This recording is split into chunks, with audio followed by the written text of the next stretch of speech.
Guys, ഇതെൻ്റെ കുറേ നാളത്തെ ശ്രമം. 2024 തൊട്ട് ഞാൻ ആഗ്രഹിക്കുക ഒരു കണ്ടന്റ് ക്രിയേറ്റർ ആണെന്ന്. ഇതിപ്പോൾ 2025, അങ്ങനെ എൻ്റെ ഒരു വർഷം അങ്ങനെ പോയി.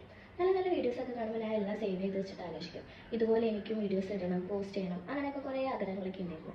പക്ഷെ എനിക്ക് പേടിയായിരുന്നു, മറ്റുള്ളവർ എന്ത് വിചാരിക്കും, എങ്ങനെ എടുക്കും, വീഡിയോസ് എങ്ങനത്തെ എടുക്കണം, എങ്ങനെ ചെയ്യും, അങ്ങനെ കുറേ സംശയങ്ങൾ, എന്നോട് തന്നെ കുറേ ചോദ്യങ്ങളൊക്കെ എനിക്കുണ്ടായിരുന്നു. ആ ടൈമിലൊക്കെ എൻ്റെ കൂടെ നിൽക്കാൻ ഒരാളുണ്ടായിരുന്നു. ആൾ എന്നോട് എപ്പോഴും പറയും, നീ ശ്രമിച്ചു നോക്ക്, ശ്രമിച്ചാലേ നമുക്ക് അറിയാൻ പറ്റും ശരിയാവില്ലയോ എന്ന്, ഒന്ന് ചെയ്ത് നോക്കുന്നത്. അങ്ങനെ ഒരു ദിവസം ഞങ്ങൾ രണ്ടുപേരും കൂടി പുറത്തുപോയ ടൈമിൽ ഒരു വീഡിയോ എടുത്തു. ആ വീഡിയോ രണ്ടും കൽപ്പിച്ച് ഞാൻ പോസ്റ്റ് ഇട്ടു. ആ വീഡിയോക്ക് അത്യാവശ്യം റീച്ചൊക്കെ കിട്ടിയിരുന്നു. ആ വീഡിയോ കണ്ടിട്ട് എന്നറിയാവുന്ന കുറച്ച് പേര് എൻ്റെ അടുത്ത് വന്നിട്ട് പറഞ്ഞു, നല്ല പ്രസൻറ്റേഷൻ ആണ്, നല്ല വീഡിയോ ആണ്, വോയിസ് കേൾക്കാൻ രസം, ഇൻട്രസ്റ്റഡ് ആണ്, എനിക്കിത് സ്ഥിരമാക്കി കൂടി, ഡെയിലി വ്ലോഗ് തുടങ്ങിക്കൂടി, അങ്ങനെ കുറച്ച് പേര് എൻ്റെ അടുത്ത് വന്നിട്ട് പറഞ്ഞു. ആ കുറച്ച് പേരുടെ വാക്കിൽ ഞാൻ കുറച്ചുകൂടി മോട്ടിവേറ്റ് ചെയ്യും, എനിക്ക് കുറച്ചുകൂടി കോൺഫിഡൻസ് കിട്ടി വീഡിയോസൊക്കെ ചെയ്യാനായിട്ട്. പിന്നെ ആവശ്യം എന്തൊട്ടെന്നാൽ ഡെയിലി വ്ലോഗ്സ് തുടങ്ങുന്നത് എന്ന് വെച്ച് ദിവസവും വീഡിയോ ഇടുന്നല്ല, ആഴ്ചയിലൊരു 2-3 വീഡിയോസ് എന്നെക്കൊണ്ട് പറ്റുന്ന പോലെ ചെയ്യാമെന്നങ്ങനെ വിചാരിച്ചു.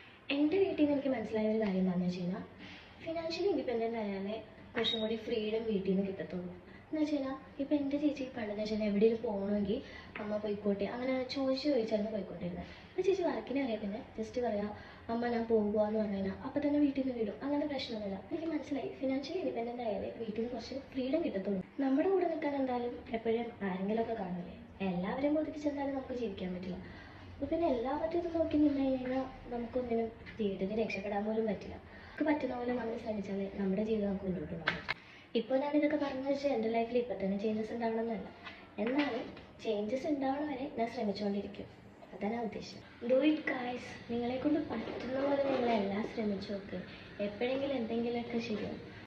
അങ്ങനെ ഞാൻ രണ്ടും കൽപ്പിച്ച് തന്നെ സ്റ്റാർട്ട് ചെയ്യുക. അപ്പോൾ അടുത്ത വീഡിയോ കാണാം. ബൈ.